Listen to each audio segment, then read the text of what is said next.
20 ans que cela dure, 20 ans que le Zimbabwe s'enlise dans la pauvreté, écrasé par une dette insoutenable et une hyperinflation, et 20 ans qu'il subit les sanctions économiques imposées par les États-Unis et l'Union européenne après la violente répression d'opposants au régime de Robert Mugabe lors de la présidentielle en 2002. Ces sanctions nous ont affaiblis et on travaille moins à cause d'elles. Ils souhaitent nous voir souffrir. Mais Dieu ne nous abandonnera pas. À la fin des années 90, cette usine tournait à plein régime et voulait même s'agrandir pour fabriquer encore plus de réfrigérateurs. Mais avec les sanctions internationales, impossible pour le patron d'attirer des investisseurs étrangers. Aujourd'hui, l'entreprise tourne au ralenti. Nous employons plus de 350 personnes ici.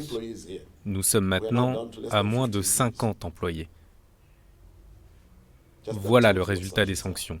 Nous avions l'habitude de former des mécaniciens frigorifiques et tous les mécaniciens frigorifiques que nous avons formés, soit bien plus de 300, ont quitté le pays et travaillent ailleurs, à l'étranger. Depuis 2019, l'Union européenne a allégé ses sanctions, mais pas les États-Unis, et Harare ne reçoit toujours aucune aide du Fonds monétaire international.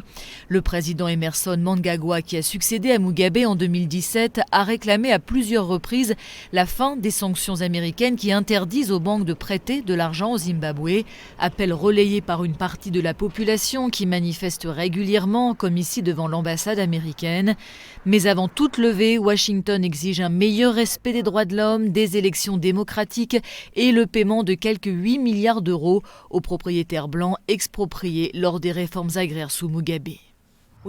Nous ne voulons pas que des conditions soient imposées au gouvernement ou au peuple zimbabwéen pour leur dire « faites ceci pour qu'on lève les sanctions ». Surtout si c'est fait par des gens qui prétendent être les champions de la démocratie et des droits humains, mais qui en réalité ne respectent pas ce qu'ils prêchent.